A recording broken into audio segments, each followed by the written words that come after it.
Hello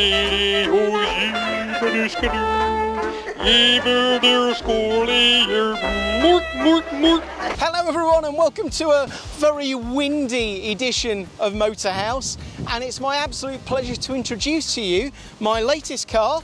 This is a Volvo 240 SE from 1992 that I have called Ulrika. So Ulrika here is my latest addition to the fleet. My life has changed very significantly over the last year. My requirements for a car have changed very significantly. I'm sure there's a lot of people out there who want to run a classic car, perhaps a retro car, as their daily, maybe their only car, but are perhaps concerned about the actual practicalities of doing it. Irritating stuff like rust, like cost of repairs, like difficult maintenance. Is it going to start every day? Is it going to be warm in the winter?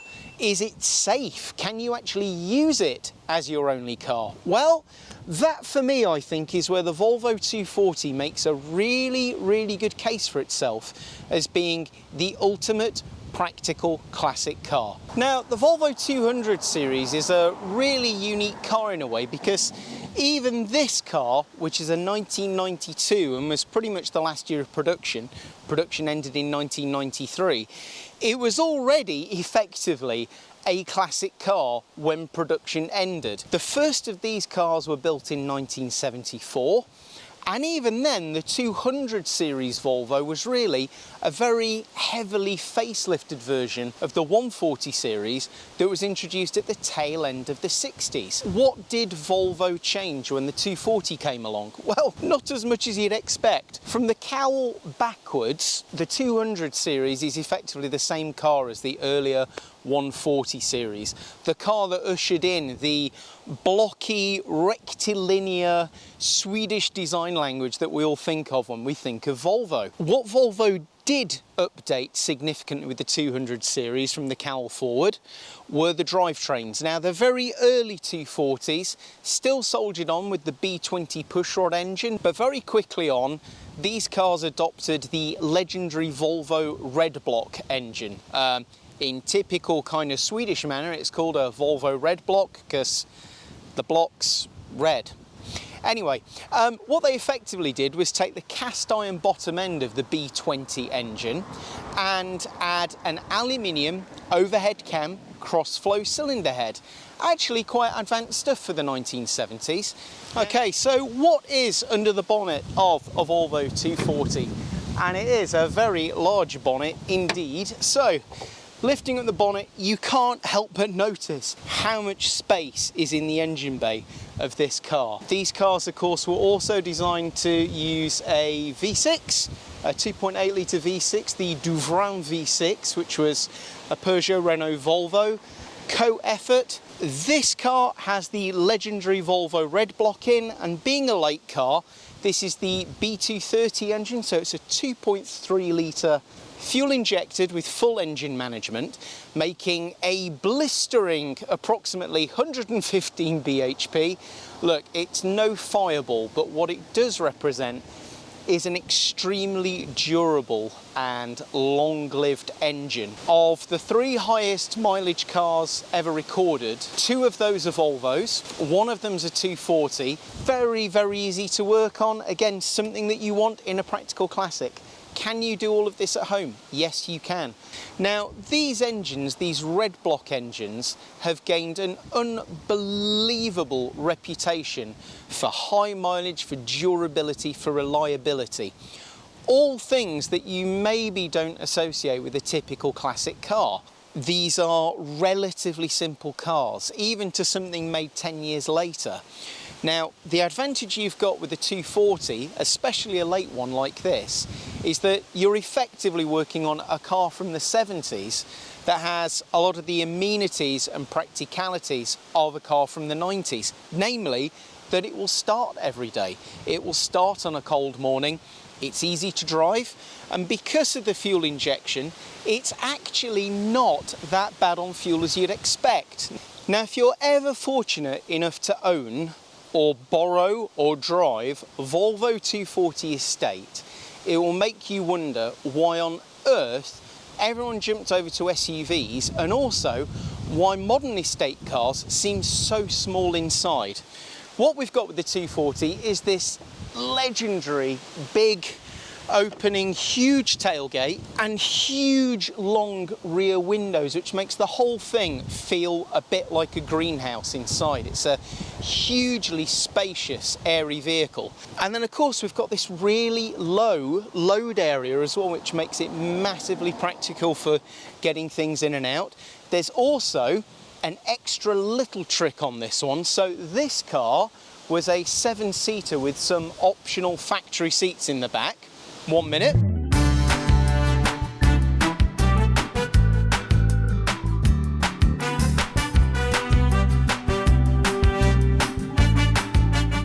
And there you go, there's an extra pair of additional fold-up seats they really are just for children in the back.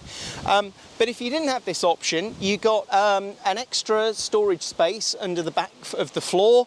There's storage space either side. Again, enormously practical and usable vehicle. Oh, well, nice to be out of that wind. Good grief, what a day for filming. But unfortunately, the British weather isn't reliable. But I'll tell you what is reliable is an old Volvo. And one of the things that it reliably serves up is this very relaxing, comforting experience. Look, we're going over a cattle grid now. It's just very soft, comforting, pillowy ride. Very easy, very comfy. I described this car to a friend recently as like sitting on a sofa in a greenhouse. And that is very much the feeling you get piloting one of these around. It's a feeling that you're not going to get back with cars, I don't think. Because of the way modern cars are built and constructed, you're not going to get this big, light, airy, open cabin again, which I think is a real shame. So here we go, we're out on the road, out on some English country B roads. And ordinarily, if you're in a sports car, you'd be wanting to rag it through the gears. The B230, it'll sort of rev if you want, but what it's most comfortable at doing is just relax. Don't fight it. Just settle in. In that respect, it really is one of the most comforting, relaxing cars I have ever been in. Nonetheless, because you want to know, let me take it down a gear. And it revs out. Actually, we are getting a bit of speed on, but I don't really want to push it too hard through the corner because it feels like a big old boat. Yeah, by about 4,500 RPM, the engine feels kind of like it's done. The handling, does it handle? Well, it grips. It kind of grips and hangs on, but it's very floaty. I keep saying floaty, it is. It's very floaty to the point of being wallowy. I suspect, if I'm being honest, some new rear dampers at the back in particular would help with that. But this is not a sports car. To try and drive a standard 200 like a sports car, I think is really missing out on the point. What you do get on one of these later cars is lots and lots of comfort. For example, all of these later cars came as standard, not as an optional extra, as standard with heated seats, because designed for Swedish winters, right? And with that, a really strong, powerful heater. So again, another aspect that aids to the daily usability of the car. And what's in front of me? Well, a really nice, clear set of instruments. Again, it's something where I don't want to sound like a boomer with this, but I do wonder where we've maybe gone wrong a bit with car instrumentation, is that all of this is laid out so nicely, it's so clear, there's no screens, there's no displays, there's no bongs, there's no beeps, there's no buzzers, there's no irritating warnings, it's just all right there in front of you. Now again, we're talking about a practical classic. What are the kind of things that on a typical classic car really great trying to use it day to day? Well, for me, it's a lot of the squeaks and the rattles and the clatters, things like wind noise from the window seals and whatever. This is pleasantly free from an awful lot of that. I'm not going to pretend that this is as noise-free as if you were buying a modern Audi. It isn't.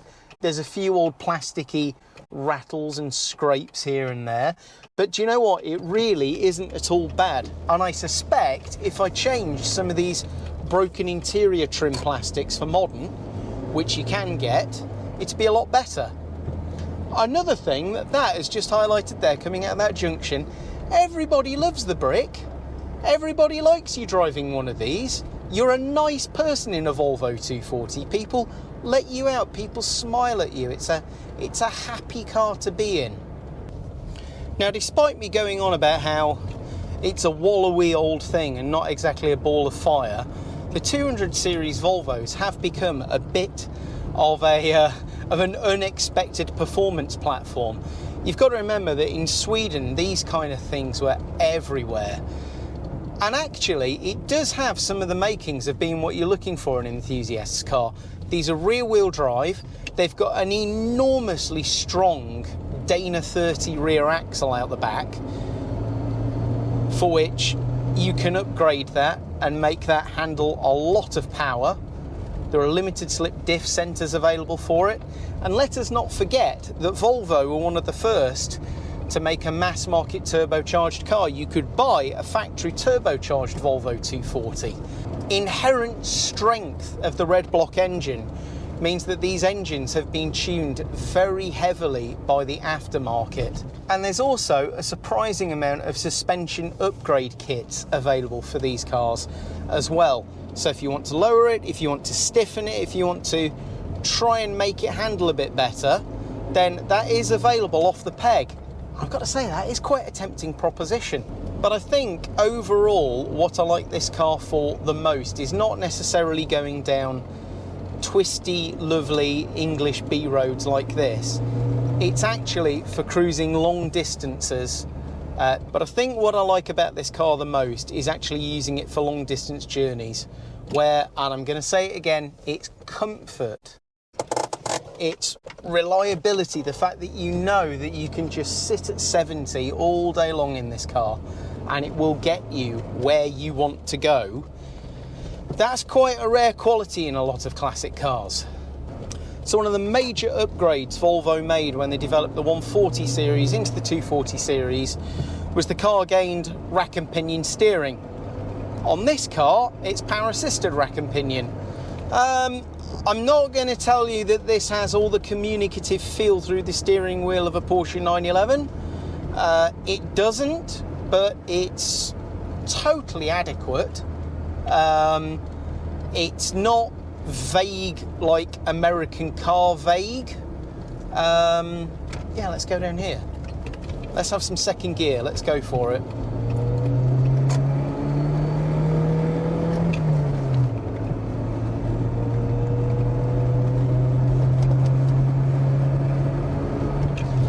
Yeah, it's not an engine I would describe as free revving and a ball of fire, but I'm not necessarily sure that's what the car's all about, really. What is very nice about the car, brakes and gearbox. I've got a 5-speed manual on this late car, which is a nice change. It's quite a long throw, but that means that it's not a heavy change. It feels very nice, feels very mechanical. It is a very pleasant gear change. The brakes also, as you might expect of Volvo, who are very safety minded, are fantastic. Really, really good pedal feel, very firm. It's a non-ABS car, this one, but I don't feel particularly shortchanged by it being a non-ABS car.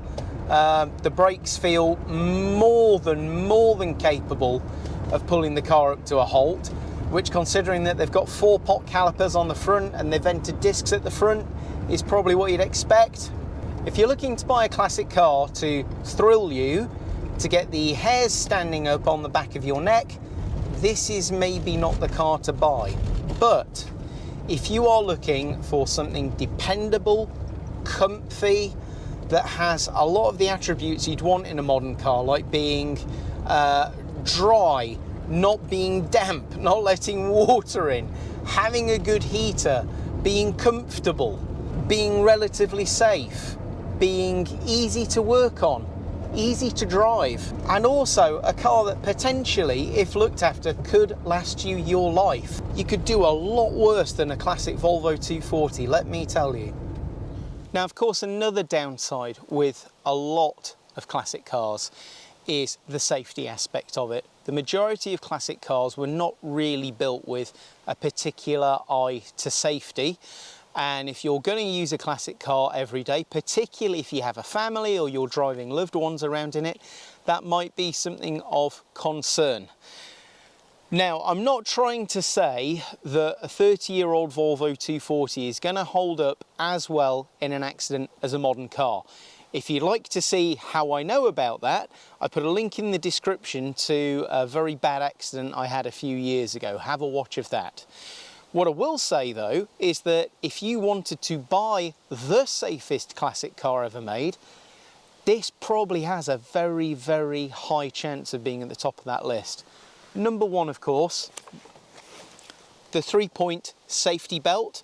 Volvo invented this and decided that it would save so many lives that they would give the patent freely to whomsoever wanted to use it. So this car is full of 3-point safety belts. Even the occasional seats in the back are 3-point belts. What else safety minded in this car? Well, Volvo, when they were developing the 240 from the 140 series, pulled heavily on their VESC, which I believe was the Volvo Experimental Safety Car.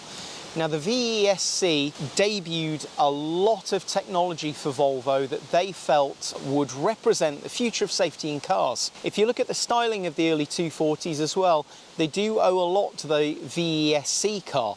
Now, what did the 240 take from that? Well, it took across innovations at the time which were not commonplace, such as crumple zones front and rear to absorb impact energy, collapsible steering columns, lots of other safety-minded innovations. And another thing that I'm very, very grateful for is that Volvo, from new, fitted copper alloy brake lines. Most car manufacturers, even today, use steel brake lines with some kind of plastic coating over them. That means that they're normally all right for 10 years, which I suppose most manufacturers are building the cars for. But the reality is that every single classic car I have ever owned, I have had to fit copper alloy brake lines to replace rusted out brake lines. Now, Volvo recognised that that again would be a potential safety issue, but it's another indication that they built these cars to last longer than most people would expect. These weren't built as a disposable appliance. An example is the bodywork. Now, this is a completely unrestored car. It's not immaculate, it's not mint, but it is, as of this year, 33 years old. And as far as I can tell, it hasn't had any bodywork done on it. Volvo used very high quality steel when they were making these cars, and they were also galvanised, multi-layer treated, and all of the body panels had anti-rust treatment injected from the factory. I'm not aware of any other manufacturer that did that in period. I know that Porsche and Audi later ended up doing galvanised body panels, but on a mass market car, that really was something quite remarkable. Wow, well, I think I'm going to get blown away any minute now, so I'm going to wrap this up quickly. If you've enjoyed this, please give me a like, a share, a thumbs up, tell everyone, and most of all, please subscribe to Motorhouse. It does make a massive difference. As I say, I'm going to really try running this as my daily driver from here on in. So if you'd like to see more escapades of Ulrika and me and Volvo 240 stuff, please do subscribe. From me, Mr. Bob, and from a very windy grounds of Hardwick Hall, it's goodbye from me and goodbye from another episode of Motorhouse.